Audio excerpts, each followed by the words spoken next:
के बाद दूसरे रविवार की आप सबों का स्वागत है। और के बाद दूसरे रविवार की प्रारंभ करते हैं और आपको प्रारंभ करते हुए मिलकर के गीत नंबर 35 किताब की संख्या 35 हम मिलकर के एक साथ खड़े होकर के गाएंगे। ये संख्या 35 खड़े करें।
अपने पाप स्वीकार करें और ये प्रार्थना करें कि वह यीशु के नाम से हमारे पापों को क्षमा करें। हमारे सहायता प्रभु के नाम में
तुम्हारी स्वीकृति पर मैं प्रभु की आज्ञा के अनुसार तुमको जो सच्चे मन से पश्चाताप करते और उस पर विश्वास करते हो तुम्हारे सब पापों की संपूर्ण क्षमा तुम्हें परमेश्वर पिता और पुत्र और पवित्र आत्मा के नाम से सुनाता हूं। आमीन। आज क्रय के बाद दूसरे निर्माण के लिए क्रय का पाठ जो कि किताब में संख्या 78 पर मिलता है। क्रय के बाद का दूसरा विवाद। यहोवा मेरा आश्रय है, उसने मुझे निकालकर विशाल स्थान पर पहुंचाया है, उसने मुझे छुड़ाया है क्योंकि वह मुझसे प्रसन्न था। हे यहोवा मेरे बल, मैं तुझसे प्रेम करता हूँ। यहोवा मेरी चट्टान और मेरा गढ़ है। Oh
जाए, तेरे पवित्र नाम का भय माने और उससे प्रेम रखे।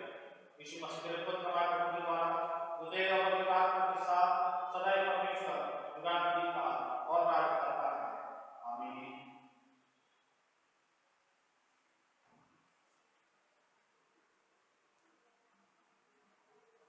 के बाद दूसरे बार के लिए पुराने नियम का पाठ हम सुनेंगे।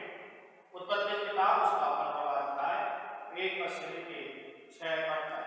उत्पत्ति किताब उसका 15वां अध्याय 1 पद से लेके 6 पद तक। पुराने नियम का पाठ जो हमें मिलता है उत्पत्ति 15वां अध्याय पद 1 से 6। इन बातों के पश्चात यहोवा का यह वचन दर्शन में अब्राम के पास पहुंचा, हे अब्राम मत डर, तेरी ढाल और तेरा अत्यंत बड़ा प्रतिफल मैं हूँ। अब्राम ने कहा, हे प्रभु यहोवा, मैं तो निर्वंश हूँ और मेरे घर का वारिस यह दमिश्कवासी एलीएजेर होगा, अतः तू मुझे क्या देगा? और अब्राम ने कहा, मुझे तो तूने वंश नहीं दिया, और क्या देखता हूँ कि मेरे घर में उत्पन्न हुआ एक जन मेरा वारिस होगा। तब यहोवा का यह वचन उसके पास पहुँचा, यह तेरा वारिस ना होगा, तेरा जो निज पुत्र होगा वही तेरा वारिस होगा। और उसने उसको बाहर ले जाके कहा, आकाश की ओर दृष्टि करके तारागण को गिन, क्या तू उनको गिन सकता है? फिर उसने उससे कहा, तेरा वंश ऐसा ही होगा। उसने यहोवा पर विश्वास किया और यहोवा ने इस बात को उसके लेखे में धर्म गिना। यहाँ पर आज के दिन के लिए पुराने नियम का पाठ समाप्त होता है। इसी के साथ आज के दिन के लिए पाठ को सुनेंगे। पहला यूहन्ना की पहली पत्री उसका 3रा अध्याय 13 पद से लेकर 18 पद तक। पहला यूहन्ना उसका 3रा अध्याय 13 से 18 पद तक। हे भाइयों, यदि संसार तुमसे बैर करता है तो अचंभा ना करना। हम जानते हैं कि हम मृत्यु से पार होकर जीवन में पहुँचे हैं, क्योंकि हम भाइयों से प्रेम रखते हैं। जो प्रेम नहीं रखता वह मृत्यु की दशा में रहता है। जो कोई अपने भाई से बैर रखता है वह हत्यारा है, और तुम जानते हो कि किसी हत्यारे में अनंत जीवन नहीं रहता। हमने प्रेम इसी में जाना कि उसने हमारे लिए अपने प्राण दे दिए, और हमें भी भाइयों के लिए प्राण देना चाहिए। पर जिस किसी के पास संसार की संपत्ति हो और वह अपने भाई को कंगाल देखकर उस पर तरस ना खाना चाहे, तो उसमें परमेश्वर का प्रेम क्यों कर बना रह सकता है? हे बालकों, हम वचन और जीभ ही से नहीं पर काम और सत्य के द्वारा भी प्रेम करें। परमेश्वर अपने वचन पर आशीष दे। हम दूसरा गीत नंबर 128 मिल सकता है। गीत संख्या 128।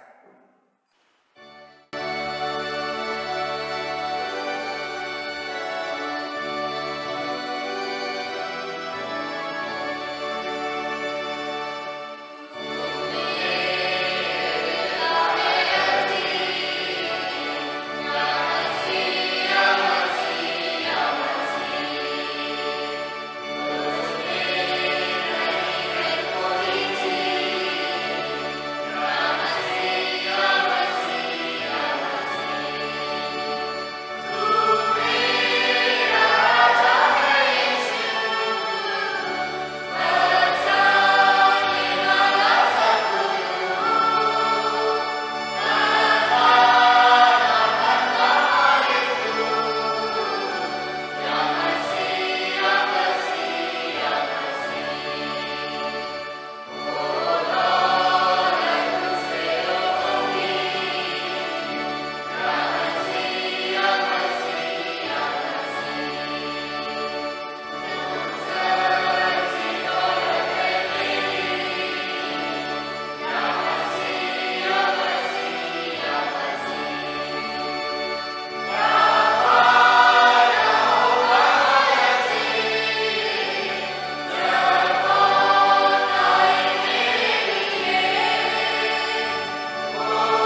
लूका रचित सुसमाचार उसका 14वां अध्याय 16 पद से लेकर 24 पद तक। लूका रचित सुसमाचार उसका 14वां अध्याय 16 पद से लेकर 24 पद तक। आज के दिन के लिए ठहराया गया पवित्र सुसमाचार का पाठ हम सुन लेंगे जो हमें मिलता है लूका रचित सुसमाचार उसका 14वां अध्याय और उसकी 15वीं आयत से लेके 24वीं आयत तक, जहाँ पे इस प्रकार लिखा है। उसके साथ भोजन करने वालों में से एक ने ये बातें सुनकर उससे कहा, धन्य वह जो परमेश्वर के राज में रोटी खाएगा। उसने उससे कहा, किसी मनुष्य ने बड़ा भोज दिया और बहुतों को बुलाया। जब भोजन तैयार हो गया तो उसने अपने दास के हाथ आमंत्रित लोगों को कहला भेजा, आओ अब भोजन तैयार है। पर वे सब के सब क्षमा मांगने लगे। पहले ने उससे कहा, मैंने खेत मोल लिया है और अवश्य है कि उसे देखूं। मैं तुझसे विनती करता हूँ, मुझे क्षमा कर दे। दूसरे ने कहा, मैंने 5 जोड़े बैल मोल लिए हैं और उन्हें परखने जाता हूँ। मैं तुझसे विनती करता हूँ, मुझे क्षमा कर दे। एक और ने कहा, मैंने विवाह किया है इसलिए मैं नहीं आ सकता। उस दास ने आकर अपने स्वामी को ये बातें कह सुनाई। तब घर के स्वामी ने क्रोध में आकर अपने दास से कहा, नगर के बाजारों और गलियों में तुरंत जाकर कंगालों, टुंडों, लंगड़ों और अंधों को यहाँ ले आओ। दास ने फिर कहा, हे स्वामी, जैसा तूने कहा था वैसा ही किया गया है और फिर भी जगह है। स्वामी ने दास से कहा, सड़कों पर और बाड़ों की ओर जा और लोगों को विवश करके ले आ, ताकि मेरा घर भर जाए।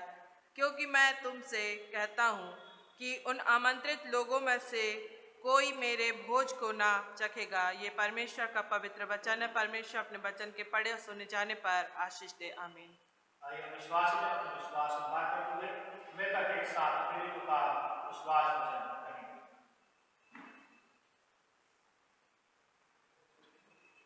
हम विश्वास करते हैं परमेश्वर सर्वशक्तिमान पिता पर, जो स्वर्ग और पृथ्वी का कर्ता है। हम विश्वास करते हैं यीशु मसीह पर, जो सच्चाई और हमारा प्रभु है। वह परमेश्वर की शक्ति से जन्म आया, मानव से जन्मा और बात के विकार में डूब हुआ, उस पर चढ़ाया गया, मर गया और मारा गया, आत्मा और लोग बदल गया, तीसरे दिन मृत्यु से जी उठा, स्वर्ग पर चढ़ गया और सर्वशक्तिमान परमेश्वर का दाहिने ओर बैठा है। वास्तव जीतो और मृत्यु द्वारा न्याय करने आएगा। हम विश्वास करते हैं पवित्र आत्मा पर, एक पवित्र विश्वासी कलीसिया पर, पवित्र की सहभागिता पर, पाप क्षमा पर, मृत्यु के पुनरुत्थान और अनंत जीवन पर। आमीन। वचन की क्या लिखी है? गीत संख्या 481 है। गीत संख्या 481 481। Oh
सामने रखा जाएगा। उस संदेश को आप लोग सुनेंगे। वो प्रभु के दास डेविड मुराद के द्वारा से आप लोगों को भेज रहा है। आप सभी लोग इससे परिचित हैं, मानते हैं, हमारे यहाँ कनेक्शन में आ चुके हैं। उसने निवेदन करा था कि एक संदेश वो रिकॉर्ड करके हमारे कलीसिया को भेजे और उन्होंने हमारे निमंत्रण को स्वीकार करा और सुंदर संदेश उन्हें भेजा है। उनके बेटे का गीत भी उसमें है और आज उन्हीं के वचन के द्वारा से आप आशीष पाएंगे और मानता जो सुंदर वचन भेजा है। आप इस वचन को सुनिए और प्रभु के द्वारा से वचन की आशीष को पाइए। यीशु मसीह के मधुर मीठे नाम में आप सबको जय मसीह की। मैं शुक्रगुजार हूँ खुदा का जिसने ये समय को दिया कि उसकी महिमा हम लोग करने वाले हो सकें। और खुदा के कलाम में लिखा है, यहोवा का धन्यवाद करो क्योंकि वो भला है और उसकी करुणा सदा की है। गीत में चलेंगे और प्रभु की महिमा करेंगे।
सलाम करते हैं।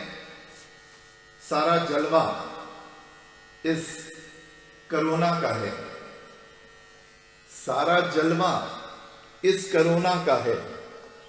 यदि कोरोना ना आता तो हम कुछ ना कर रहे होते। इस कोरोना ने ही तो हमें कुछ करना सिखाया है। इसने आवाज लगाई कोरोना कोरोना, और हम सब कुछ करने को तैयार हो गए। और आज भी ये ऑनलाइन का जो प्रचार हो रहा है इस कोरोना के पुकार की वजह से ही हो रहा है। और मैंने कई बार लोगों से कहा कि ये कोरोना ये बहुतों के लिए बीमारी है, महामारी है, दुश्वारी है, लाचारी है, बेकारी है, बेगारी है, लेकिन मेरे लिए तो ये खुदा की करुणा है। इस कोरोना में हमने हमेशा अपने जीवन के लिए खुदा की करुणा देखी है। और इस कोरोना का एक बड़ा विशिष्ट नाम है नोवल कोरोना। इसको एक खास नाम दिया गया है, नोवल कोरोना। नोवल का मतलब न्यू, नया, नवीन। जी, ये बीमारी नोवल है, नई है। कोरोना भी नोवल और हमारे प्रभु की कोरोना भी नोवल है, क्योंकि बाइबल बताती है विलाप गीत में कि प्रभु की कोरोना प्रति भोर नई हो जाती है। ये बीमारी वाली कोरोना भी नोवल और हमारे प्रभु की करुणा भी नोवल है। वचन की ओर चलेंगे। कल मेरे एक मित्र का फोन आया और बड़े रुआसे स्वर में कहने लगे, डेविड भाई जाएं तो जाएं कहां? कहने लगे, डेविड भाई जाएं तो जाएं कहां? मैंने कहा मतलब कुछ समझा नहीं मैं, क्या कहना मांग रहे हो मित्र? कहने लगे जाएं तो जाएं कहां? मैंने कहा अरे बहुत सारी जगह हैं जाने के लिए, कहीं भी चले जाओ। कहने लगे नहीं, जाएं तो जाएं कहां? आसमान में जाएं, आकाश में जाएं तो टिड्डियां, पाताल में जाएं तो भूकंप के झटके, समंदर में जाएं तो तूफान का तांडव, और धरती पर ही डोलन करे तो कोरोना वायरस का खतरा। अब आप ही बताइए जाएं तो जाएं कहां? जी मित्रों, आकाश पर भी चढ़ोगे तो प्रभु वहां है, पाताल में भी जाओगे वहां से वो ढूंढ निकालेगा। खुदा के उस कहर से, खुदा के गजब से बचना नामुमकिन है। इसलिए चुपचाप जहां भी हो समर्पण कर दो, अपने आप को प्रभु के हवाले कर दो। कोरोना का बहुत प्रचार किया मैंने बीते दिनों में, ऑनलाइन बहुत से चर्चेज ने अक्सर ही कहीं ना कहीं प्रचार का अवसर दिया, और मेरा तो हर विषय कोरोना पर ही टिका हुआ रहा। लेकिन आज इस देश में एक और बला जिसने देश को भी डराया है, तमाम लोगों को भी डराया है, तमाम हमारे खेत के किसानों को भी डराया है, और वो है टिड्डियां। जी, आकाश में टिड्डियां और पृथ्वी पर कोरोना, दोनों जगह महामारी है, दोनों जगह बीमारी है।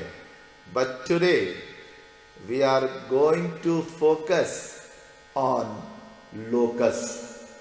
We are going to focus on locusts. आज हम टिड्डियों के बारे में आपसे बात करने जा रहे हैं। ये टिड्डियां हैं विनाशकारी, ये टिड्डियां हैं प्रलयकारी, ये टिड्डियां है बहुत भयंकर, लेकिन इसके साथ साथ ये टिड्डियों के वसीले कुछ आशीष भी आ जाएगी जब हम खुदा के वायदे को याद करें। और याद रखना, ये टिड्डियां लोग कहते हैं पाकिस्तान ने भेजी है। जी नहीं, ना पाकिस्तान ने भेजी, ना ईरान ने भेजी, ना अफगानिस्तान ने भेजी। ये कहर, ये खुदा का क्रोध, ये खुदा के दंड के स्वरूप, ये टिड्डियों की महामारी, ये टिड्डियों की बलाएं आज सारी सृष्टि के ऊपर मंडरा रही हैं। अब जरा देखो तो ये टिड्डियां कितनी गजब की हैं, कितने गजब की हैं मित्रों। योएल नबी का पहला अध्याय 4 पद पढ़ो, क्या लिखा है? जो कुछ गाजाम नामक टिड्डियों से बचा उसे अरबे नाम टिड्डी ने खा लिया। जो कुछ अरबे नामक टिड्डी से बचा उसे येलेक नाम टिड्डी ने खा लिया। और जो कुछ येलेक नामक टिड्डी से बचा उसे हासिल नाम टिड्डी ने खा लिया है। अरे अरे ये क्या बात है, कुछ भी नहीं छोड़ेंगी, ये कुछ भी ना रहने देंगी जी।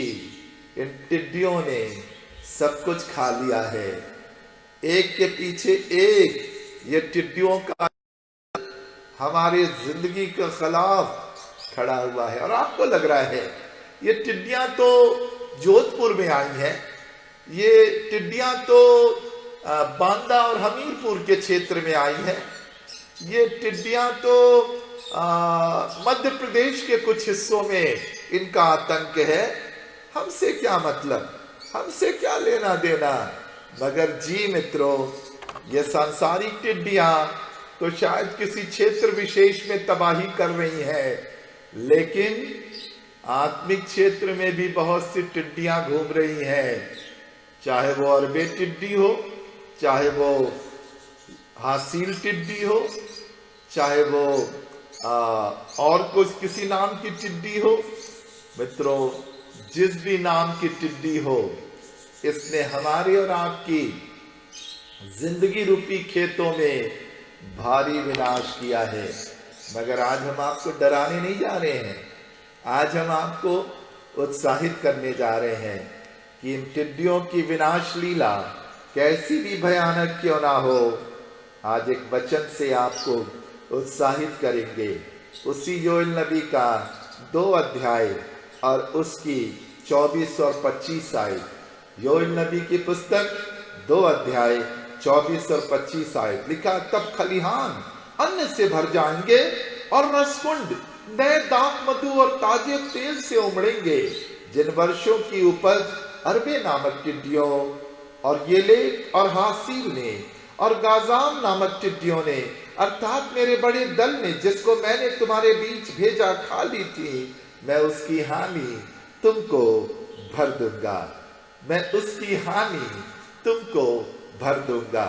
यही आशा का वचन है, यही आशा का पैगाम है।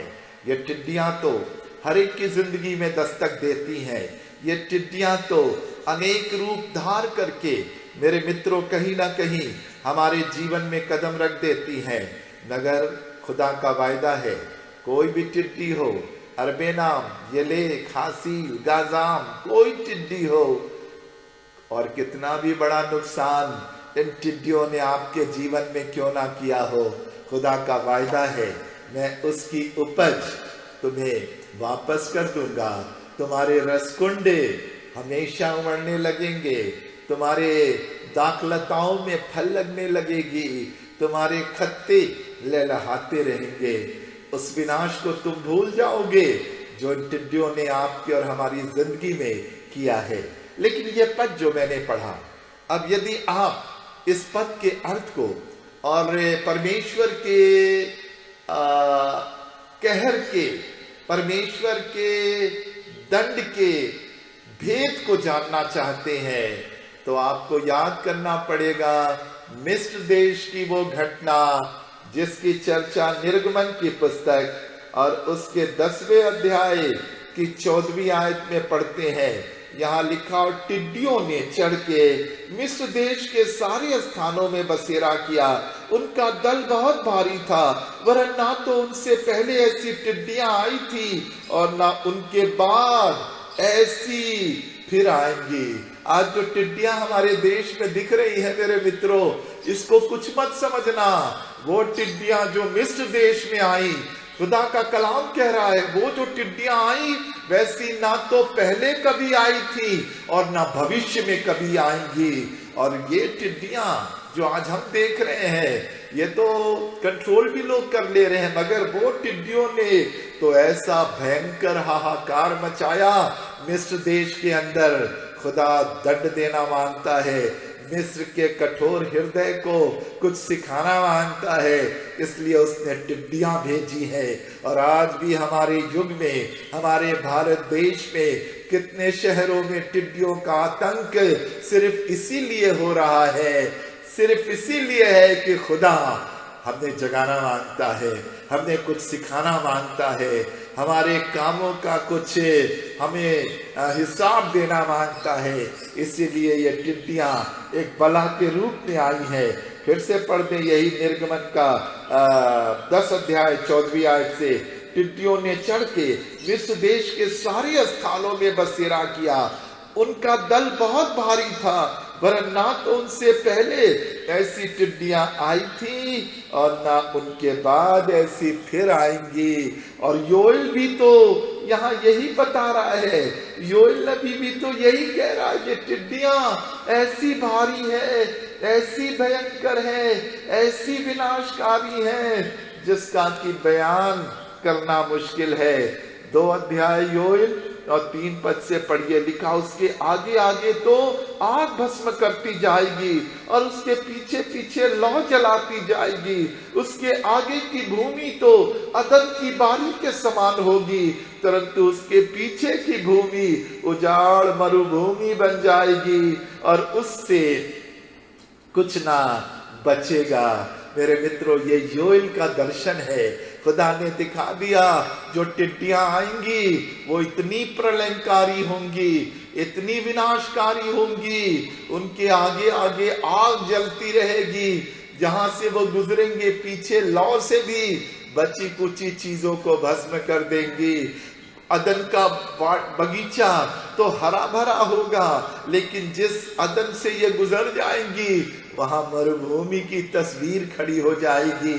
खुदा के लोगों, ये एक आत्मिक तस्वीर भी है, ये एक आत्मिक चित्र भी है हमारी और आपकी जिंदगियों के लिए, कि आपके जीवन में शायद ये दुनियावी टिड्डियां, ये भौतिक टिड्डियां आपके शहर में अभी नहीं आई है, लेकिन एक टिड्डी तो है जो आपको कहीं ना कहीं परेशान कर रही है। एक टिड्डी तो है जो कहीं ना कहीं आप पर कहर बरपा रही है।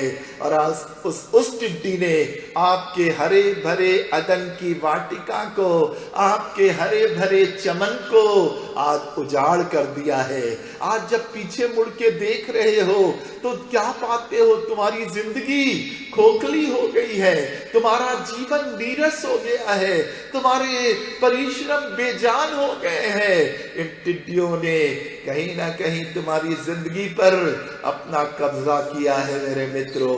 इसलिए इन टिड्डियों से, ये दुनियावी टिड्डियां तो फिर भी संभाल लोगे, मगर ये टिड्डियां जो जाने अनजाने अमूर्त रूप में, गुप्त रूप में हमारे जीवन में आ जाती है, इनसे कौन बचाएगा? इनके विनाश और कहर से कौन हमारी जिंदगी की रक्षा करेगा? और यदि कहर आ गया है तो उसकी भरपाई कौन करेगा? ये सोचने की बात है। चलो थोड़ी देर जरा इन टिड्डियों पर गौर करें जो हमारे आत्मिक जीवन को आकर के खोखला बनाती है, जो मनुष्य की जिंदगी को रिक्तता से भर देती है, हमारी हरे भरी जिंदगी को मरुभूमि बना देती है। आप कहेंगे पास्टर जी, आज इस एटॉमिक एज में और इस वैज्ञानिक युग में टिड्डियों की बात कर रहे हैं आप। अरे ये छोटी छोटी टिड्डियां ये क्या करेंगी? ये क्या नुकसान करेंगी हमारा? इनकी तो कोई हैसियत नहीं है, इनकी तो कोई औकात नहीं है। आप क्या बात कर रहे हैं? आदमी आज चांद सितारों और मंगल पर जाने की बात कर रहा है और आप टिड्डियों की पूंछ पकड़ के बैठ गए हैं।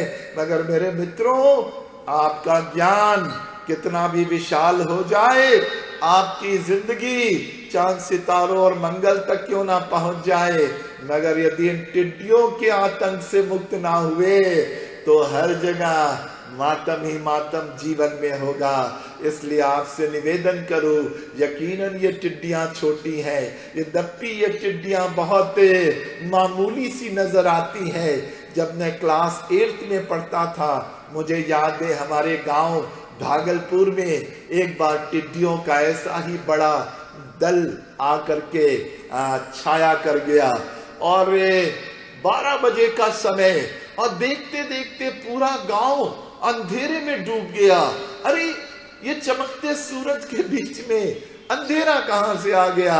और हम चकित हो गए। हम सब अपनी कक्षा में पढ़ रहे थे, बाहर निकल के आ गए और अरे टिड्डियां इतनी टिड्डियां, मेरे मित्रों पूरा आकाश इन टिड्डियों ने छा लिया।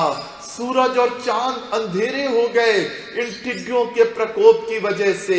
और हम लोगों ने सोचा इन टिड्डियों को मार के भगाएंगे, और अरहर की झाड़ लेकर के हम लोगों ने इन टिड्डियों पर अटैक करना शुरू किया। जितने विद्यालय में बच्चे थे सबके हाथ में डंडे, सबके हाथ में झाड़े, और सब इन टिड्डियों को मारने की कोशिश करने लगे। मगर वो टिड्डियां वो तो अनगिनत, गिनती से बाहर, वो कहाँ आपके बस में आने वाली। और मित्रों जब तक अंधेरा छंटता, अंधेरा जैसे ही छंटा एक चमत्कार देखा। जितने हरे भरे पेड़, जितने बाग बगीचे सब ठूंठ हो गए, पत्तियां उजड़ गई, फूल उजड़ गए, पौधों के फल गायब हो गए, सारे पेड़ ठूंठ बन के खड़े हैं। इतनी विनाशकारी, इतनी भयंकर ये टिड्डियां। मेरे मित्रों जरूर आणविक युग में हो, जरूर एटॉमिक एज में हो, मगर अभी भी इंसान इन टिड्डियों से पार ना पा सका है। और आज मैं आपसे निवेदन करूं, आज अपनी जिंदगी में झांक कर देखो। आपको लग रहा है आप बहुत हरे भरे हो, आपको लग रहा है आप फल फूल रहे हो, मगर थोड़ा सा पीछे मुड़ के देखो और तब चकित रह जाओगे। तुम्हारी जिंदगी के कितने कीमती वर्षों को इन टिड्डियों ने उजाड़ कर दिया है। तुम्हारे हरे भरे अदन के बगीचे को इन्होंने वीराना कर दिया है। कभी बहुत बाइबल पढ़ते थे, कभी बहुत प्रचार करते थे, कभी बहुत गीत गाते थे, मगर जाने कहां से ये टिड्डियों का प्रवेश तुम्हारी जिंदगी में हुआ और इसने आपके और हमारे जीवन को आज एक मरुभूमि में बदल दिया है। मित्रों सजग होने की दरकार है। यदि आपको लग रहा है सन 2020 के इस छठवें महीने में आके खड़े हो, पीछे मुड़ के देख रहे हो तो उजाड़ ही उजाड़ दिख रहा है, विनाश ही विनाश दिखाई दे रहा है, तो एक काम करने की जरूरत है। खुदा के इस वायदे को आज स्मरण करने की जरूरत है कि जिन वर्षों की उपज अरबे नाम टिड्डियों और ये लेक और हासील और गाजाम नाम टिड्डियों ने, अर्थात मेरे बड़े दल ने, जिसको मैंने तुम्हारे बीच भेजा था, खा ली है, तो मैं उसकी हानि तुमको भर दूंगा। मेरे मित्रों कितना बड़ा नुकसान क्यों ना उठाया हो जीवन में, कितने कष्ट के दौर से क्यों ना गुजरे हो, मगर आपसे निवेदन करूं, एक है जो आपसे वायदा कर रहा है कि वो आपकी सारी हानि को जो इन टिड्डियों के वसीले हुई है वो वापस भर देगा, वो वापस भर देगा। मैं आपसे निवेदन करूं, बहुत रूप है इन टिड्डियों के, बहुत रूप है। आज समय नहीं है, 2-4 सिर्फ टिड्डियों की चर्चा करेंगे, किस रूप में यह हमारे जीवन में आती है। सबसे पहले मेरे मित्रों ये पाप की टिड्डियां हैं, ये पाप की टिड्डियां हैं जो जाने अनजाने हमारी जिंदगी में आ जाती है, पता भी नहीं चलता है, बड़ी खामोशी से, बड़े दबे पांव ये हमारी जिंदगी में आ जाती है। और आपको मालूम ये पाप की टिड्डियां बहुत विनाश करती है। ये पाप की टिड्डियां जीवन में मातम ही मातम ले आती है, हमारे अदन के चमन को ये वीराना कर देती है। सबसे पहले इन टिड्डियों का आतंक अदन के ही चमन में हो गया, जहां ईश्वर की कलाकृति आदम और हवा को खुदा ने अपने प्यार के वशीभूत रखा था। अपने मोहब्बत का इजहार करने के लिए आदम और हवा को उस अदन की वाटिका में स्थापित किया था, मगर जाने कहां से कौन सा बाड़ा का दरवाजा खुला रह गया, कौन से बाड़े की दीवार कहीं से ढह गई, जिससे इन टिड्डियों को प्रवेश करने का मौका मिल गया और इन्होंने आदम और हवा को अपने आगोश में ले लिया। और मालूम है क्या किया इन टिड्डियों ने? ये टिड्डियां चट कर जाती हैं, ये टिड्डियां चट कर जाती हैं मेरे मित्रों। और आदम और हवा को इन पाप के टिड्डियों ने ऐसा छापा ऐसा छापा कि इनके कपड़े ही खा लिया उस टिड्डी ने। और आदम और हवा जब होश में आए तो उनको पता चला, अरे वो तो नंगे हैं। ये टिड्डी ने उनके वस्त्रों को, वो पवित्रता के, धार्मिकता के वस्त्र जो खुदा ने आदम और हवा को पहनाए थे, वो वस्त्रों को इस पाप की टिड्डी ने खा लिया। मेरे मित्रों, आदम और हवा जब जागे, जब होश में आए तो पता चला कि वो नंगे हैं। और अब देखो, आदम और हवा ने सोचा चलो ये कपड़ा उतरा है तो अंजीर के दरख्त के पत्तों के कपड़े से अपनी नग्नता को ढांकेंगे। मगर मालूम नहीं था कि अभी दुनियावी टिड्डियां भी आएंगी, दुनियावी टिड्डियां भी आएंगी जो हरे हरे पत्तों पर ही मुंह मारती हैं। मेरे मित्रों, आदम और हवा बेपर्द हो जाते, बेपर्द हो जाते, उनकी नग्नता का भेद, उनके गुनाह का राज खुल जाता। मगर धन्यवाद हो जिन वर्षों की उपज अरबे नाम टिड्डियों ने, ये लेक और हासिल और गाजान नाम टिड्डियों ने खा लिया, उसकी हानि खुदा कहता मैं भर दूंगा। मेरे मित्रों, इन टिड्डियों का अटैक इतना गहरा हुआ उस अदन की वाटिका में कि पूरी अदन की वाटिका ही चट हो गई, पूरी अदन की वाटिका की ही सफाई हो गई। आदम और हवा बाहर हो गए। कहां गई अदन की वाटिका भाई? टिड्डियों ने खा लिया। इन पाप की टिड्डियों ने पूरा बगीचा ही सफा कर दिया। आदम और हवा खुले आकाश के नीचे खड़े हैं। वो बगीचा कहाँ गया? वो जीवन का पेड़ कहाँ गया? वो तमाम सुंदर वृक्ष जो वाटिका, वो कहाँ गए? टिड्डियों ने पूरा लिखाना पढ़ा योएल ने, ये हरे भरे अदन की वाटिका को मरुभूमि बना देते हैं। आदम ने पाप की टिड्डियों का हमला हुआ और आदम की पूरी जिंदगी तबाह हो गई। मेरे मित्रों, मेरे प्यारों, जरा आज आप अपनी जिंदगी में झांक कर देखें, कहीं ये पाप की टिड्डी का तो हमला ना हो रहा है, क्योंकि बाइबल तो कहती है सबने पाप किया है, सबके ऊपर पाप की ये टिड्डियां लगी हुई है, सब ये टिड्डियों से ग्रसित है। लेकिन खुदा का वायदा याद करना, जिन वर्षों की उपज अरबे नाम गिलेक हासिल गाजाम ने खा ली है, मैं उसकी हानि तुमको भर दूंगा। मेरे मित्रों, मेरे प्यारों, इस पाप की टिड्डी से आदम और हवा तो नहीं बच सकते थे। तब खुदा ने उस हानि को भरने के लिए एक मेमना मारा और उस मेमने के चमड़े को लेके एक अंगरखा तैयार किया और आदम और हवा की इस नग्नता को उससे चमड़े के अंगरखे से ढांक दिया। अब इस चमड़े के अंगरखे पर इन टिड्डियों का कोई हमला ना हो सकता है। प्रभु ने अपने हाथों के साए में, अपने सुरक्षा के घेरे में आदम और हवा को रख लिया और वो हानि जो अदन की वाटिका में हुई थी उसकी भरपाई कर दिया। दूसरी टिड्डी, बहुत रूप है इन टिड्डियों के। ये संसार की टिड्डियों को मत देखो कि ये तुम्हारे शहर में नहीं आई है। ये टिड्डियां जिनकी चर्चा बाइबल में है, ये तो जमाने से हमारी जिंदगियों को, मेरे मित्रों, नुकसान पहुंचा रही। बीमारी की टिड्डियां एक दूसरा रूप है। बीमारी की टिड्डियां भी आती हैं। जरा हाथ उठा के बता दो, पास्टर जी मेरे जीवन में कभी कोई बीमारी की टिड्डी नहीं आई।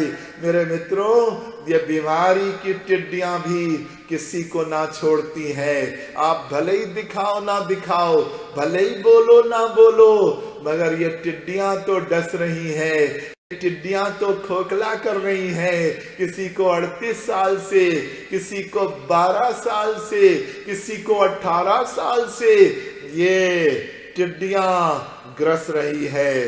कोई कुबड़ेपन की बीमारी में जी रहा है, कोई लाचारी के बीमारी में जी रहा है, कोई अपाहिज होकर के झोले का मारा बन के जी रहा है।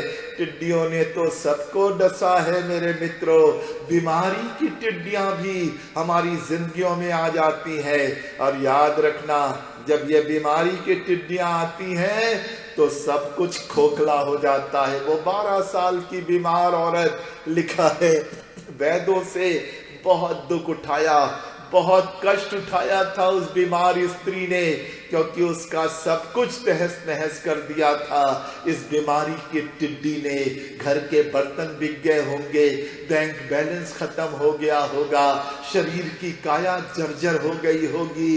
कितना विनाश किया, कितना विनाश किया होगा। इन टिड्डियों ने रोज खा रही है, रोज खोखला कर रही थी उस बीमार स्त्री को। 12 साल से टिड्डियों के आतंक में जी रही थी, मगर खुदा का वायदा, जिन वर्षों की उपज इन टिड्डियों ने खा ली, 12 साल से टिड्डियां इसे खा रही थी, एक दिन आया प्रभु ने इसकी भरपाई कर दिया। जिन वर्षों की उपज टिड्डियों ने खा ली थी, यीशु मसीह ने एक स्पर्श में उस स्त्री को पहले से भी ज्यादा हरा भरा कर दिया। आज आपकी जिंदगी में मित्रों कहीं ना कहीं इस बीमारी की टिड्डी के आतंक में आप जी रहे हो। आपके जीवन को ये बीमारी की टिड्डी ने खोखला किया है। याद रखना, खुदा का वायदा कभी झूठा नहीं होता है। उसने कह दिया जिन वर्षों की उपज, जितने वर्षों की उपज खा लिया उन टिड्डियों ने, वापस कर देगा। 38 साल के बीमार की जिंदगी के बारे में सोचो, सब कुछ खत्म हो गया। इतना अपाहिज था, उठ के कुंड में उतर नहीं पाता था, कोई मददगार नहीं, कोई हितैषी नहीं, कोई संबंधी नहीं, मगर उसने मेरे मित्रों प्रभु पर भरोसा किया और उसकी जिंदगी को 38 साल के उस क्षति से प्रभु ने निकाल के फिर से पहले जैसा बना दिया। आपकी जिंदगी में शायद बीमारियों ने आपको डसा है, बीमारी की टिड्डियों ने आपके जीवन को खोखला किया है। घबराना नहीं मेरे मित्रों, प्रभु आपकी हर घटी को, हर कमी को, हर क्षति को पूरा करने में विश्वास योग्य और धर्मी है। एक और टिड्डी आ जाती है, अक्सर ही आ जाती है, और वो दुख की टिड्डी है। दुख की टिड्डी है मेरे मित्रों। कौन है मित्रों जिसके जीवन में दुख की टिड्डी ना आई हो? आज जरा अपने जीवन के आकाश की ओर नजर उठाकर देखो, शायद दुख की टिड्डियों ने आपकी जिंदगी में बसेरा किया है। इतने दुख में पड़े हो, इतने दुख में पड़े हो कि समझ में नहीं आ रहा है कैसे निकासी होगी, कैसे इस दुख से छुटकारा मिलेगा। मेरे मित्रों, कई बार दुख की टिड्डियां इतना निराश कर देती है, या निराशा की वजह से दुख आता है, असफलता की वजह से भी दुख आ जाता है। कुछ मन के माफिक ना हुआ उसलिए दुख आ गया, किसी ने बुरा भला बोल दिया तो दुख आ गया, किसी ने हमारे संदेश को पसंद नहीं किया तो दिन जीवन में दुख आ गया। मेरे मित्रों, बहुत सी बातों से इंसान के जीवन में दुख की टिड्डियां आती हैं, और ये दुख कई बार इतना बढ़ जाता है, ये दुख इतना गहरा हो जाता है कि आदमी सुसाइड भी कर लेता है। इस दुख में कई लोग जी नहीं पाते हैं। आज ही अखबार दैनिक जागरण पढ़ रहा था, हमारे भागलपुर गांव से दूर एक स्टेशन है भाटपाल रानी करके, वहां पर एक जवान जोड़े ने, प्रेमी युगल ने मालगाड़ी के आगे कूद के सुसाइड कर लिया। दुख इतना प्रबल हो गया, दुख इतना भारी हो गया। एक विवाहिता ने, उसी के बगल में एक विवाहिता ने आम के पेड़ पर फंदा लटक कर अपनी जीवन लीला खत्म कर दिया। मित्रों, ये दुख की टिड्डियां भी बहुत विनाश करती हैं। आज शायद बीमारी से बचे हो तो कहीं दुख की टिड्डियां छू रही हैं, दुख की टिड्डियां घेर रही है, आंसू है कि थमते नहीं है, आंसू है कि रुकने का नाम नहीं लेते।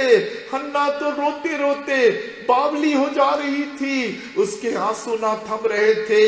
इतना बड़ा दुख उसकी जिंदगी में, उसकी सौत पनीना उसको चिढ़ाती थी, उसको कुढ़ाती थी, उस पर लानत मलानत करती थी, लेकिन उसके आंसुओं को, उस दुख की टिड्डियों को जिसने हन्ना की जिंदगी को घेर रखा था, मित्रों प्रभु ने देखा और उसको एक समवेल नाम के बालक की आशीष से उसके कोख को आबाद कर दिया। आपको बताऊं मित्रों, इन टिड्डियों ने, दुख की टिड्डियों ने कितना छला क्यों ना हो, कितना क्यों ना लूटा हो, कितना आपकी जिंदगी को खोखला क्यों ना किया हो, मगर खुदा का वायदा, जिन वर्षों की उपज अरबे नाम टिड्डी, ये लेक और हासिल और गाजाम नाम की टिड्डियों ने जो नुकसान किया है, खुदा का वायदा है वो उसको भर देगा। अय्यूब से ज्यादा दुखी कौन होगा मेरे मित्रों? अय्यूब से ज्यादा दुखी कौन होगा? एक ही पल में सब कुछ उजड़ गया, सब कुछ तहस नहस हो गया मेरे मित्रों। उसकी जिंदगी पूरी तरह से तबाह कर दिया इन टिड्डियों ने। उसके जानवर लुट गए, भेड़ बकरियां, गाय बैल, ऊंट गधे सब कसदी लोग बांध कर ले गए। उसका पूरा परिश्रम व्यर्थ हो गया मेरे मित्रों। और आपसे निवेदन करूं, ऐसा दुख आया, सारा शरीर घाव से भर गया।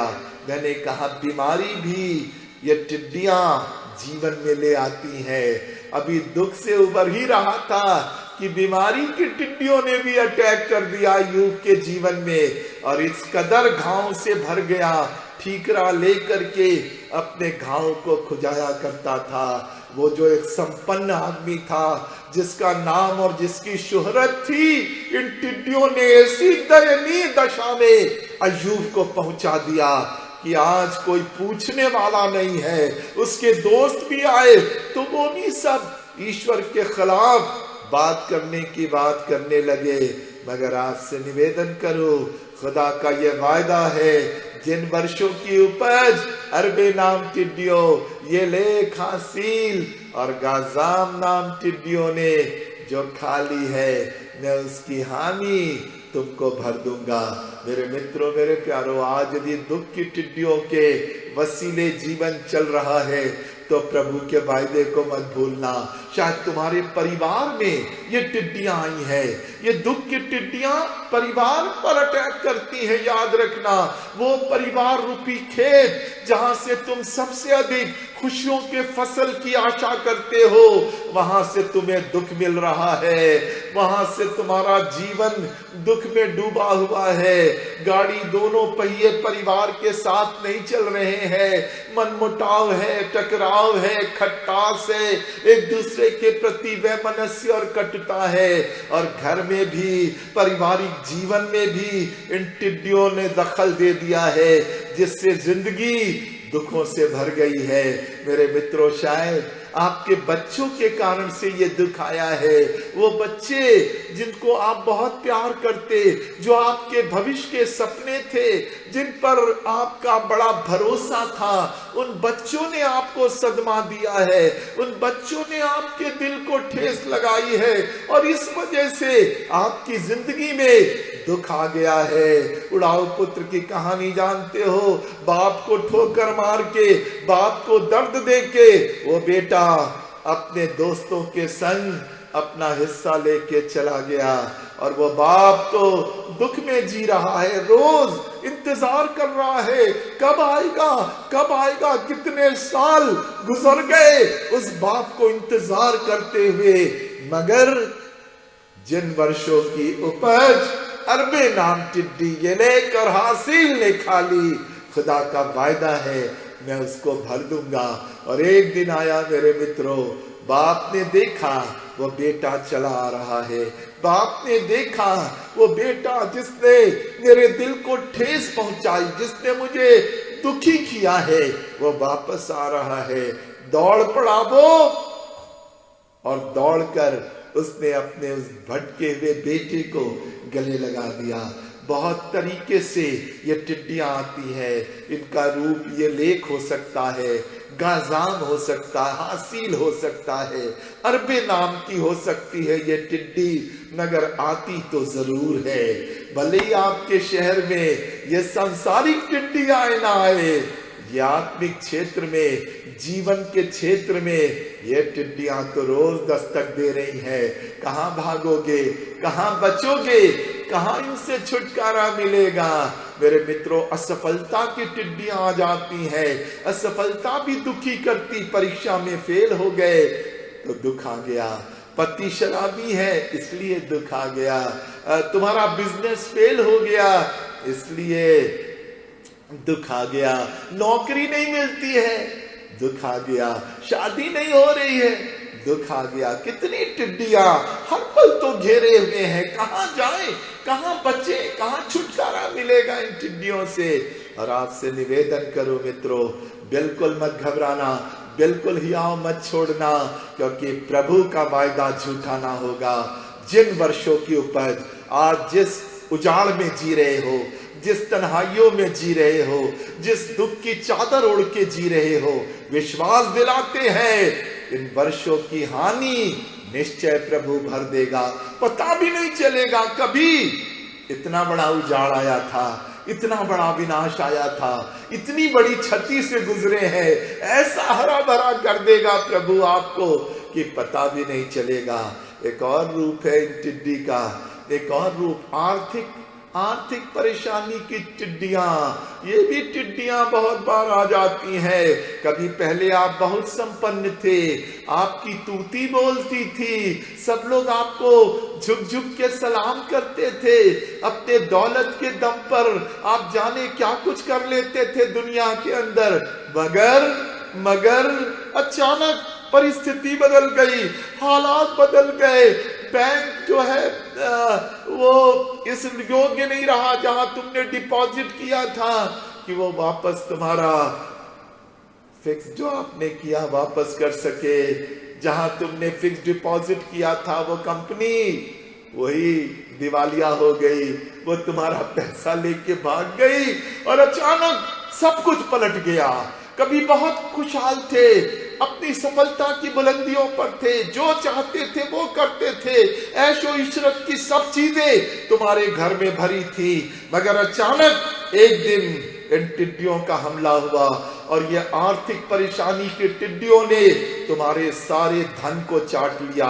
तुम्हारा सब कुछ, सारा ऐश्वर्य, तुम्हारा वैभव, तुम्हारे जीवन की संपन्नता एक पल में छिन्न भिन्न हो गई।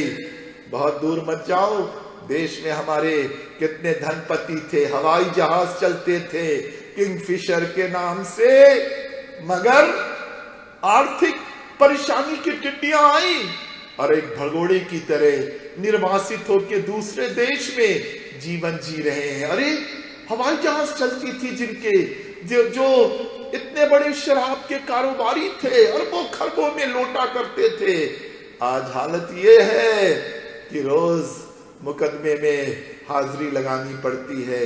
अचानक से ये आर्थिक परेशानी की टिड्डियां भी हमें घेर लेती हैं मेरे मित्रों, और सब कुछ तहस नहस कर देती, सब कुछ चट कर जाती है। आज शायद आप इस हालत में आ गए हो, एक छोटे से कमरे में रहना पड़ता है, वहां ना ठीक से हवा, ना ठीक से पानी आता है, ना सांस लेने की जगह है। तुम्हारे पास कभी डनलप का गद्दा हुआ करता था, जमीन पर चटाई बिछा के सोना पड़ता है। आर्थिक परेशानी की टिड्डियों ने तुम्हें खोखला किया है, मगर आपको बता दो मेरे मित्रों, निराश मत होना, पराजित मत होना, हथियार मत डालना, क्योंकि एक है जो तुमसे वायदा कर रहा है कि तुम्हारे तमाम क्षति वाले वर्षों की भरपाई वो कर देगा। उड़ाऊ पुत्र को फिर से याद कर ले, बाप के घर से चला था, धन्य धान्य से पूर्ण चला था, माल असबाब लेके चला था, मगर एक दिन ये नौबत आई, टिड्डियों ने इतना खोखला किया कि सुअर चराने के लिए भी शायद उससे भी बदतर काम कोई मिलता तो जो करने को राजी हो जाता। ये हालत हो गई। जो होटलों में ऐशो आराम करता था, जो अपने दोस्तों के साथ रंगरलियां मनाया करता था, आज हालत ये है कि सुअर जो फलियां खा रहे हैं वो भी खाने की चाहत में जी रहा है, खा तो नहीं पा रहा है मगर खाने की लालसा में जीभ लपलपा रही है। मेरे मित्रों, मगर आपको बता दो ये ऐसा हमेशा ना रहा। एक दिन आया प्रभु ने इसराएल पुत्र के खोए हुए वर्षों को वापस लौटा दिया। जब वो बाप के घर आया, जब वो बाप के पास आया, लिखा है बाप ने दौड़कर गले लगाया, उसको फिर से पहले जैसा बना दिया, सुंदर वस्त्र पहना दिए, पाँव में जूतियां सुसज्जित कर दिया, एक नई अंगूठी से अलंकृत कर दिया, उसका रूप लावण्य निखार दिया। बाप के घर आया तो जो टिड्डियों ने, जो आर्थिक परेशानी की टिड्डियों ने जीवन को खोखला किया था, उसकी हानि बाप के घर में पूरी हो गई। आपसे निवेदन करूं, आप लौट करके आ जाना। ए बेटे लौट आ, ए बेटे लौट आ, खुदा आज आपको बुला रहा है। आप कहीं भी हो मेरे मित्रों, लौट आना। कितना नुकसान क्यों ना उठाया हो, कितनी क्षति क्यों ना उठाई हो, प्रभु हर क्षति की पूर्ति कर देगा। अय्यूब की याद आपको दिलाऊं, कितनी बड़ी क्षति हुई, 10 बच्चे मर गए, 10 बच्चे मर गए मेरे मित्रों। उसका सब कुछ धन संपदा लुट गई और आर्थिक रूप से भी अय्यूब टूट गया। इन टिड्डियों ने अय्यूब को भी खोखला कर दिया। आपसे निवेदन करो, आज यदि आर्थिक परेशानियों में, आर्थिक कठिनाइयों में लॉकडाउन लगा है, कितने घरों की हालत खस्ता हो गई है मुझे मालूम है। खास करके हम मसीही परिवारों के बहुत से घराने हैं इस लॉकडाउन के कारण से जिन पर रोजी रोटी का संकट मंडराने लगा है। मगर याद रखना, एक है जो हमारी हर क्षति की पूर्ति करने के लिए आज हमसे वायदा करता है। एक दो और टिड्डी बता दो और समाप्त करूंगा मेरे मित्रों। एक और बड़ी टिड्डी है और वो है शोक की टिड्डी। शोक की टिड्डी भी अक्सर हमारी जिंदगी में आ जाती है और आज आपके मामले में शायद बीमारी की टिड्डी ना आई हो, आर्थिक परेशानी की टिड्डी ना आई हो, दुख की टिड्डी ना आई हो, गुनाह और पाप की टिड्डी ना आई हो, लेकिन शोक की टिड्डी तो आ ही जाती है। जब कोई हमारा प्रियजन हमारी जिंदगी से दूर चला जाता है, हमारा मित्र, हमारा परिजन, हमारी पत्नी, हमारा पति, हमारे बच्चे, हमारा मित्र, हमारा बहुत कोई सगा संबंधी जिससे हम दिलो जान से प्यार करते थे, आज वो अनंत नींद सो गया है। मित्रों, दिल टूट जाता है, दिल चाक चाक हो जाता है, शोक की टिड्डियों को मौका मिल जाता है। इस देश में ऐसे बहुत से घर में जानता हूँ जहाँ का जवान बेटा एक्सीडेंट में मर गया, जिसकी पत्नी को खुदा ने अपने पास बुला लिया, जिसके पति को असमय किसी कारणवश इस संसार को छोड़ना पड़ा। कितने परिवार विद्रोही हो जाते हैं। शोक का ये घुन इस कदर उनके जीवन में हावी हो गया मेरे मित्रों। कभी कभी ऐसे घरों में हम जाते हैं, लोग कहते पास्टर जी सब बात करो, सब बात करना, लेकिन बाइबल की बात मत करना, दुआ करने की बात मत करना। यदि ईश्वर है तो ये मजाक क्यों हुआ, ये क्रूर उपहास क्यों हुआ हमारे जीवन में? मेरा जवान बेटा एक्सीडेंट में क्यों मर गया? मेरे पति को प्रभु ने क्यों ऐसे अपने पास बुला लिया? मेरी पत्नी को क्यों उठा लिया? कितने परिवार विद्रोही हो जाते हैं। नहीं नहीं नहीं, खुदा ने नहीं किया है मेरे मित्रों। पाप पाप पाप, ये मौत तो पाप लाता है। आदम को बोल दिया था जिस दिन फल खाओगे उस दिन मर जाओगे। ये ईश्वर मौत नहीं दे रहा, ये तो हमारे पाप और गुनाह है जो हमें मौत के आगोश में ढकेल देते हैं। ईश्वर से क्यों बगावत, ईश्वर पर क्यों कुफ्र बकना मेरे मित्रों? ईश्वर से कैसी शिकवा शिकायत?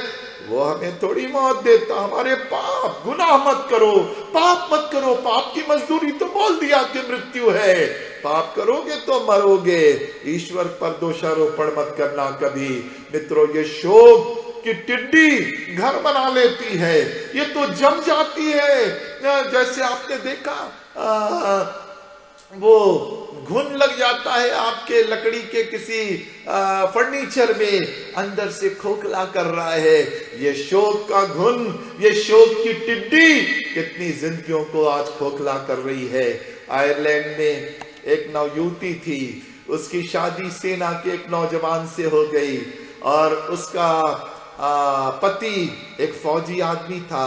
विवाह के अभी मुश्किल से 1 हफ्ते गुजरे थे, उसको फरमान आया लड़ाई छिड़ गई है, और लड़ाई छिड़ गई है, युद्ध भूमि में जाना है। बहुत बहादुर ये सिपाही था, लड़ाई में चला गया और लड़ते लड़ते वीर गति को प्राप्त हो गया। लड़ते लड़ते इसकी मृत्यु हो गई, इसकी मौत हो गई। और मैं आपसे निवेदन करूं, जब ये शोक समाचार इस लड़की को मिला, उसका दिल टुकड़े टुकड़े हो गया। उसके दिल को ऐसा भारी सदमा लगा। सरकार ने बहुत कोशिश किया, उसको बहुत बड़ी जमीन का उपहार दिया, मरणोपरांत परमवीर चक्र से उसके पति को नवाजा, बहुत सारा बैंक बैलेंस दिया, मगर ये सब बातें उस लड़की के जीवन में खुशियां ना ला सकी। उसको बहुत सारी जगहों पर उसके माता पिता ले गए, बहुत से पर्यटन स्थल, बहुत से नाइट क्लब्स, बहुत से मनोरंजन स्थल पर ले गए कि कहीं उस लड़की की रुचि जाग जाए। मगर एक बार जब ये घुन, ये शोक का कि टिड्डी उसके हृदय के सिंहासन पर विराजी, तो फिर दुनिया की कोई चीज, कोई क्लब, कोई मनोरंजन के स्थल उसके आकर्षण को वापस ना लौटा सके। और घुलते घुलते एक दिन अचानक खबर आई कि वो लड़की भी अब इस संसार में नहीं रही। कैसा दुखदाई अंत इन टिड्डियों के कारण, इन शोक की टिड्डियों के कारण। मित्रों, ये अंधेरा कर देती हैं जीवन में। आकाश में हमारे इस कदर ये छा जाती है कि सूर्य चांद प्रकाश देना भूल जाते हैं। इतना घनघोर अंधेरा ये शोक की टिड्डियां लाती हैं। कई बार लगता अब कभी सूर्योदय ना होगा, अब कभी जीवन का सवेरा ना होगा, कभी दुख की इन टिड्डियों से, शोक की इन टिड्डियों से छुटकारा ना मिलेगा। मगर एक है जो आपसे वायदा करता है, जिन वर्षों की उपज अरबे नाम टिड्डियों ने ये लेख और हासिल ने खा ली है, मैं उसकी हानि तुमको भर दूंगा। मित्रों, इस लड़की को माता पिता सब जगह लेकर के गए, सब जगह उसका इलाज कराया, सारे स्थानों पर मेरे मित्रों कोशिश किया माँ बाप ने कि उसकी बेटी की रुचि वापस लौट आए। मगर सब जगह ले गए माँ बाप, मगर उसके पास लेके नहीं आए जो उस लड़की की क्षति की पूर्ति कर सकता था, जो उसकी हानि को वापस भर सकता था। उस लड़की को एक ऐसे शख्स की दरकार थी जो उसके पति से कहीं ज्यादा सुंदर, कहीं ज्यादा आकर्षक, कहीं ज्यादा विश्वस्त और कहीं ज्यादा उसकी रुचि के अनुकूल हो। और ऐसा शख्स यीशु मसीह से बढ़ के कौन हो सकता है। माता पिता सब जगह ले गए उस लड़की को, लेकिन यीशु मसीह के पास लेके नहीं आए। नतीजा ये हुआ, वो लड़की भी उस समय मौत के आगोश में, काल के गाल में समा गई। मेरे मित्रों, मेरे प्यारों, आपकी जिंदगी में शायद शोक की टिड्डियों ने भी दस्तक दिया है, मगर घबराना नहीं। कितना बड़ा भी शोक आया है, जब वो हानि भर देगा। मार्था और मरियम के जीवन में कितना बड़ा शोक आया, जवान भाई मर गया, जवान भाई मर गया, सब दुनिया उजड़ गई, अंधेरी हो गई उनकी दुनिया, शोक में जी रही थी। प्रभु भी आए, तब भी शोक की बातें करने लगे। आप यहाँ होते तो भाई ना मरता। मेरे मित्रों, प्रभु ने कहा पुनरुत्थान और जीवन मैं हूं, जो नुकसान हुआ है मैं वापस कर दूंगा, भर दूंगा। और लाजर की कब्र पर जाकर प्रभु ने आवाज लगाई, जो जिन वर्षों की उपज अरबे नाम टिड्डी या ये लेक नाम टिड्डी ने खा लिया, वापस भर दिया, वापस मिल गया। लाजर वापस मिल गया। अय्यूब के 10 बेटे घर में भोजन कर रहे थे, पुरवैया चली, बवंडर चला, 10 मर गए, मगर हानि भरने वाले का वायदा झूठा नहीं है। एक दिन आया मेरे मित्रों, वापस उसके 10 बच्चों को खुदा ने वापस लौटा दिया। आपसे निवेदन करूं, शोक की टिड्डी में जी रहे हो, शोक की वो नाइन की सड़कों पर विधवा मां जा रही थी, शोक आ गया, जवान बेटा मर गया है, लोग उसकी लाश लेके जा रहे हैं शमशान घाट की ओर।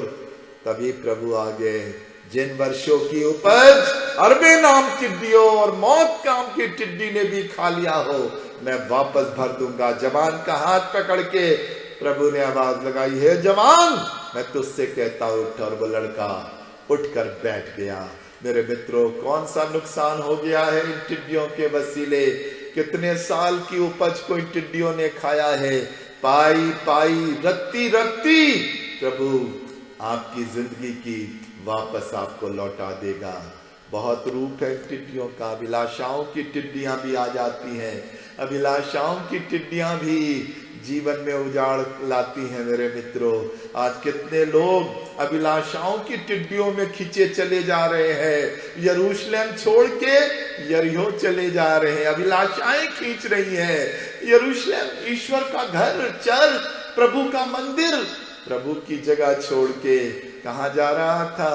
यरीहो, दुनिया में जा रहा था। अभिलाषाओं की टिड्डियों ने खींचा और डाकुओं ने घेर के अधमुआ कर दिया। ये टिड्डियां बहुत विनाश करती, मगर धन्यवाद हो, नेक सामरी आ गया इस क्षति की पूर्ति करने के लिए, इस घायल और जख्मी के इस जीवन में क्षति उठाए हुए शख्स की भरपाई के लिए यीशु मसीह नेक सामरी बन करके आ गया। नौमी चली गई, बैतलहम छोड़ दिया, रोटी का घर छोड़ करके मोआब में चली गई, भारी नुकसान उठाया, पति मर गया एलीमेलेक, दोनों बेटे महलियोन किलियोन मर गए, एक बहू ओरपा वो भी साथ छोड़कर चली गई। मित्रों, अभिलाषाओं की टिड्डियों में मत फंसना। शैतान ने बहुत चाहा प्रभु को अभिलाषाओं की टिड्डियों में फंसाना। मंदिर के कंगूरे पर ले गया, यहां से गिरा दे, और लिखा पत्थर से ठेस भी ना लगेगी। पहाड़ पर ले गया, जगत का वैभव दिखाया और कहा मुझे प्रणाम कर दे तो ये सब कुछ तुझे दे दूंगा। अभिलाषाओं के टिड्डियों के वसीले कितनों ने अपना जीवन बर्बाद कर लिया है। मेरे मित्रों, लिखा अपनी आंखों की अभिलाषाओं से भाग, क्योंकि ये मौत लाती है।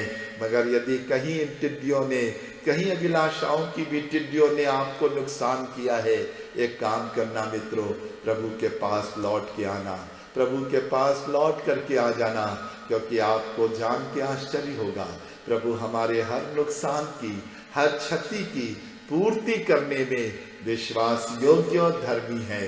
उसका वायदा है कि जिन वर्षों की उपज अरबे नाम टिड्डियों, येलेक और हासिल और गाजाम नाम टिड्डियों ने, अर्थात मेरे बड़े दल ने, जिनको मैंने तुम्हारे बीच भेजा था, खाली है, मैं उसकी हानि तुमको भर दूंगा। अब आप कहेंगे पास्टर जी, ये टिड्डियां क्या मरते दम तक परेशान करती रहेंगी? ये टिड्डियों से छुटकारा नहीं है? जी है। गवर्नमेंट देखिए कितना उपाय कर रही है, चारों ओर स्प्रे किया जा रहा है, बड़ी बड़ी मोटर गाड़ियों पर मोटे मोटे पाइप लगे हैं, जहां भी टिड्डियां आ रही हैं वहां पर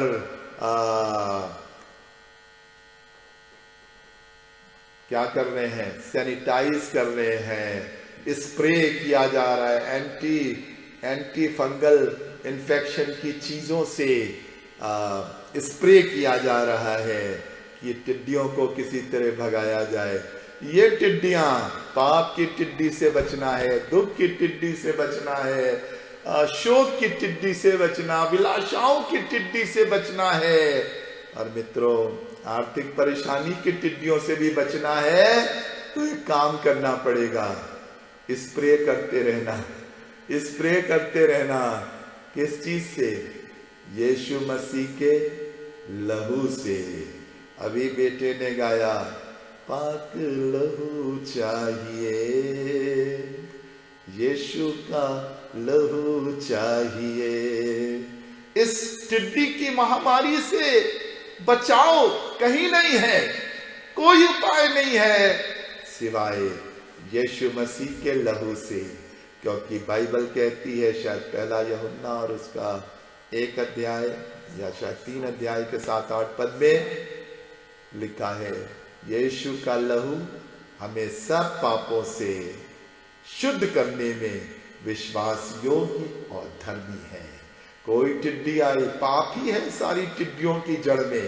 पाप से बच गए तो बाकी टिड्डियां तो अपने आप जीवन में से दूर हो जाएंगी। वो बीमार झोले का मारा आया, प्रभु ने उससे कहा, जा तेरे पाप क्षमा हुए। अरे पाप क्षमा हुए? हम बीमार हैं, झोले के मारे हैं, लकवा लगा है। प्रभु ने कहा पाप क्षमा हुए, मतलब जड़ में पाप है, पाप खत्म तो बीमारी भी खत्म, दुख भी खत्म, अभिलाषाएं भी खत्म। इसलिए इस लहू से अपने को सैनिटाइज करते रहना। यीशु का पाक पवित्र लहू आपकी जिंदगी पर हमेशा लगा रहे। स्प्रे करते रहना अपने जीवन में, ताकि ये तमाम तरह की टिड्डियां जो आज हमारी जिंदगियों को क्षतिग्रस्त कर रही हैं। आज जरा पीछे मुड़ के देखो मेरे मित्रों, 2020 में हम लोग खड़े हैं। कितने साल जिंदगी के गुजर चुके, सब उजाड़ ही उजाड़ है। दूर दूर तक सालों साल जिंदगी में खुशियां नहीं है, दुख से जीवन तबाह हो गया है, आर्थिक संघर्ष से बाहर नहीं आ पा रहे हो। मगर आज आपको विश्वास दिला दें, एक है जिसका वायदा है कि अरबे नाम टिड्डी, येलेक और हासिल और गाजाम नाम टिड्डी, अर्थात मेरे बड़े दल ने जिसको मैंने तुम्हारे बीच भेजा था, खा ली, उसकी हानि मैं तुमको भर दूंगा। खुदा आप सबों को बहुत बरकत दे, बहुत आशीष दे। और किसी भी टिड्डी के गिरफ्त में यदि कहीं हो तो प्रभु इस टिड्डी से, इस विनाशकारी टिड्डियों से आपकी जिंदगी की रक्षा करे। और दुआ करेंगे कि हमारे देश में भी ये टिड्डियों के कारण जो बड़ा विनाश आया हुआ है, इसके द्वारा इसके लिए भी प्रभु रक्षा करे। इसके लिए भी प्रभु हमारे जीवन को आशीष दे। मेरे मित्रों, आपको प्रभु के चरणों में ले चलेंगे प्रार्थना के द्वारा से, और सारी आशीषों के लिए जो प्रभु ने अभी तक हम सबों को दी है उसका धन्यवाद करें। परम दयालु अनुग्रहकारी प्रेमी पिता परमेश्वर, धन्यवाद और स्तुति की भेंटें आपके चरणों में अर्पित करते हैं। मेरे पिता आप महान हैं, करुणा निधान है, दया के सागर हैं।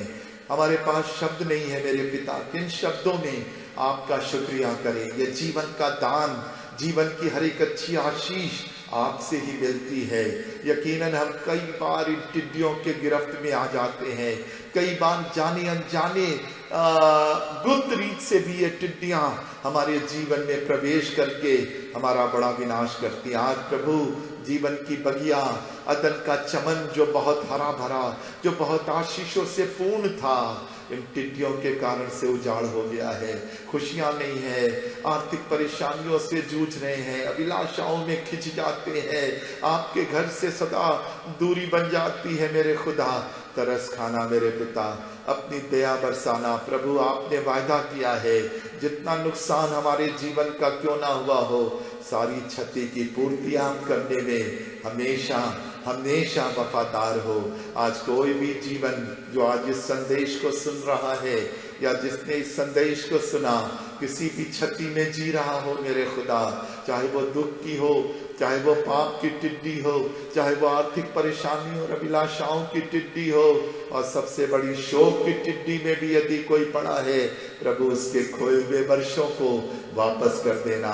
पिता सब काम करने में विश्वास योग्य और धर्मी, और आपके वायदे हमारी जिंदगी में हाँ और आमीन में पूरे होते हैं। जितने भी लोगों ने वचन सुना मेरे प्रभु, आपके पाक लहू के सैनिटाइजेशन में हम सबों का जीवन रहे, ताकि चाहे वो ये टिड्डियां हो और चाहे वो कोरोना वायरस हो, कोई चीज हमारे जिस्म, जान और हमारे देह प्राण आत्मा को छूने ना पाए। पिता अपने सुरक्षा के बारे में अपने रक्षा के कवच में हर एक को छिपा के रखना, देश पर तरस खाना, अधिकारियों को सद्बुद्धि देना पिता, ताकि वो संचालन प्रभु आपकी मर्जी में होकर के इस देश की अगुवाई और संचालन कर सके।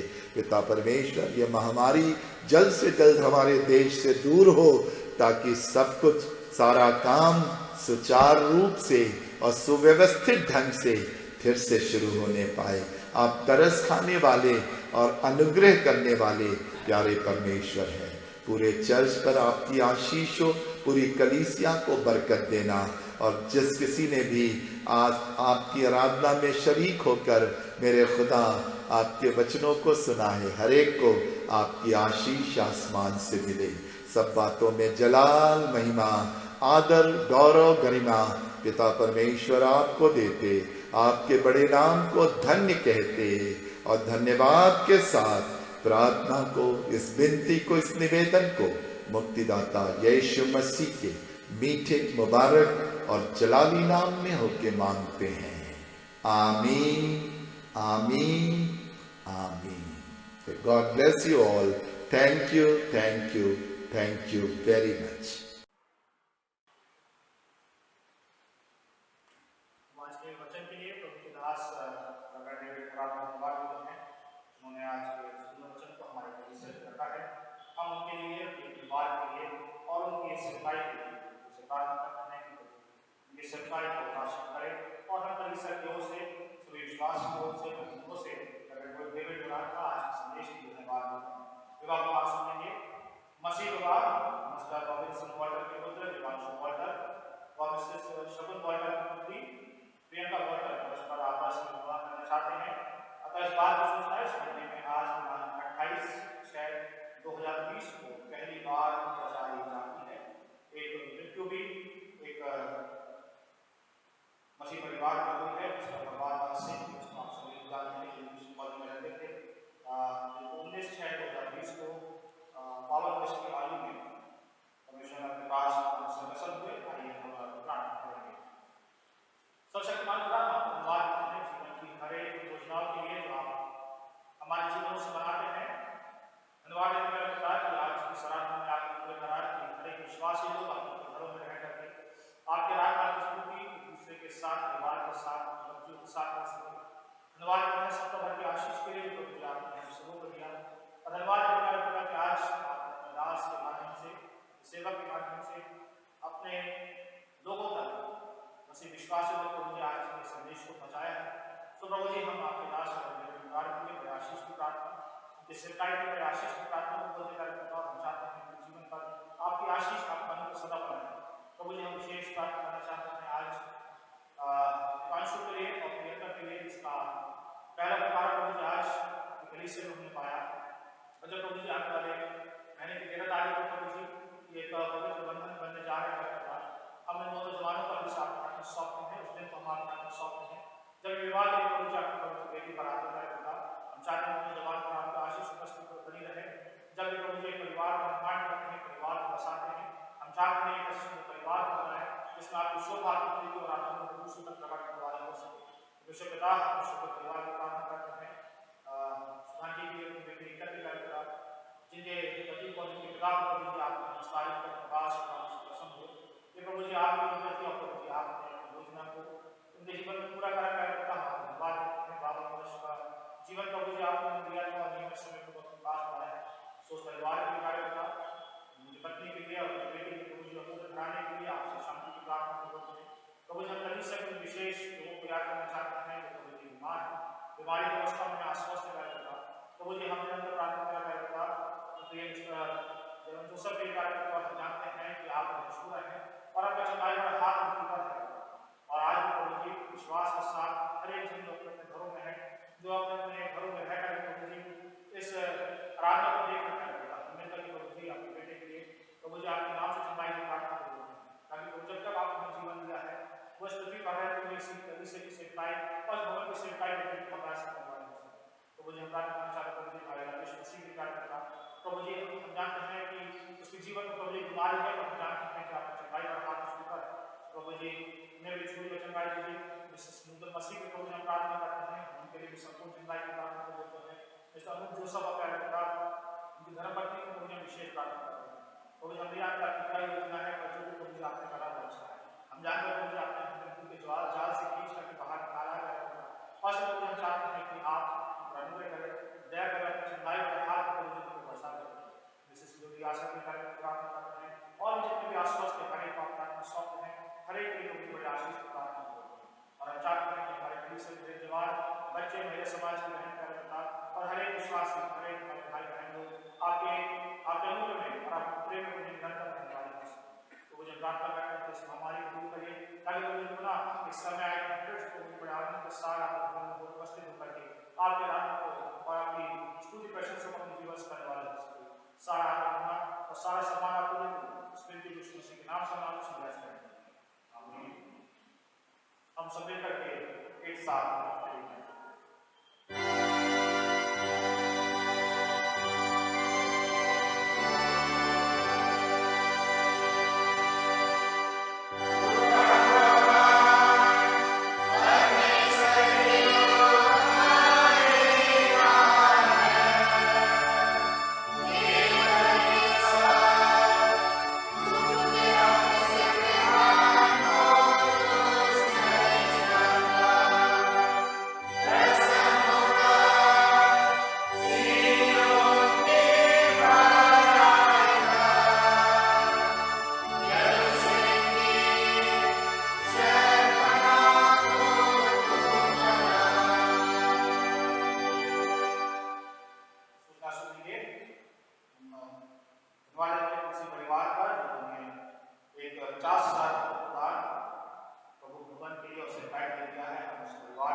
संख्या 235 का लिए और इसी गीत के दौरान आज का दान दिया जाएगा। गीत संख्या 235।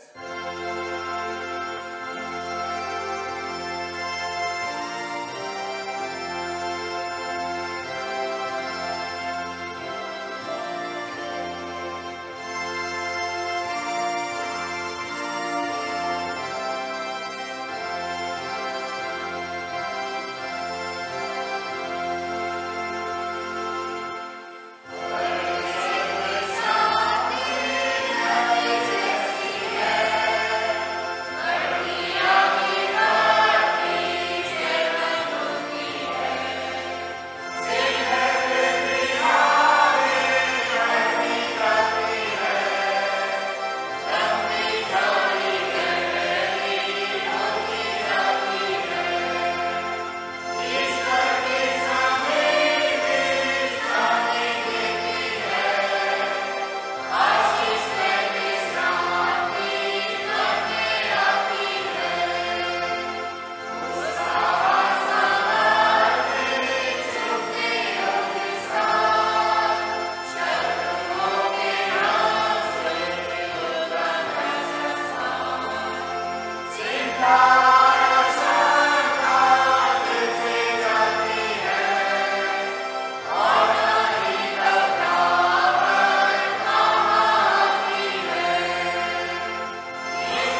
इबादत करके प्रार्थना किया, हम तुझ परमेश्वर की सराहना महिमा आराधना करते हैं।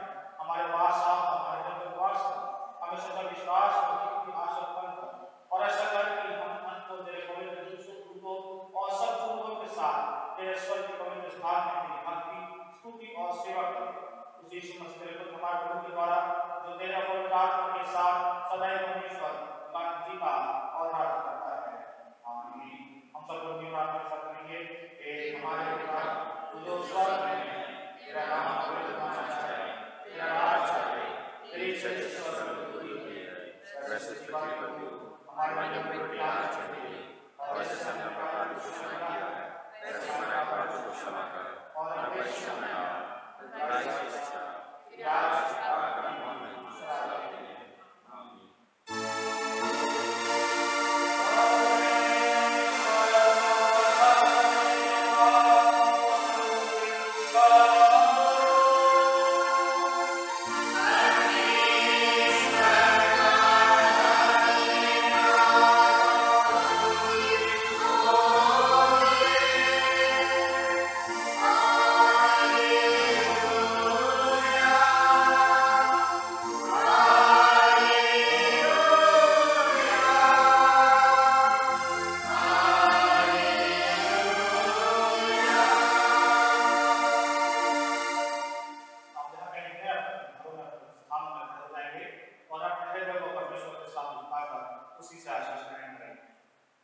प्रभु तुम्हें आशीष दे और तुम्हारी रक्षा करे। प्रभु अपने मुख का प्रकाश तुम सब पर चमकाए और तुम पर अनुग्रह करे। प्रभु अपना मुख तुम पर प्रकट करे और तुम्हें शांति दे। परमेश्वर पिता और पुत्र और पवित्र आत्मा के नाम से।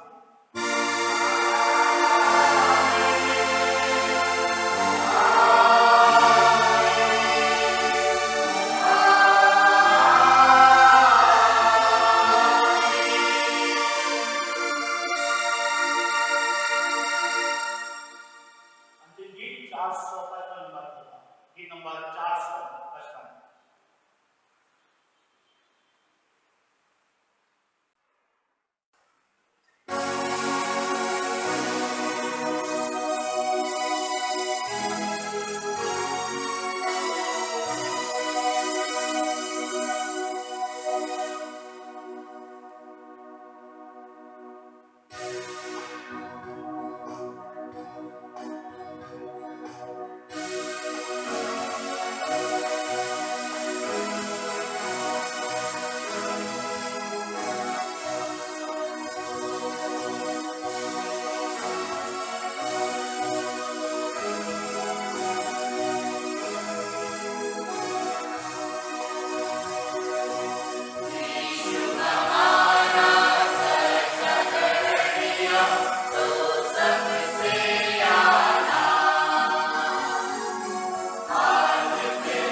विश्व साय, प्रभु अनुग्रह, प्रभु शांति, प्रभु आशीष आप सबों पर, आपके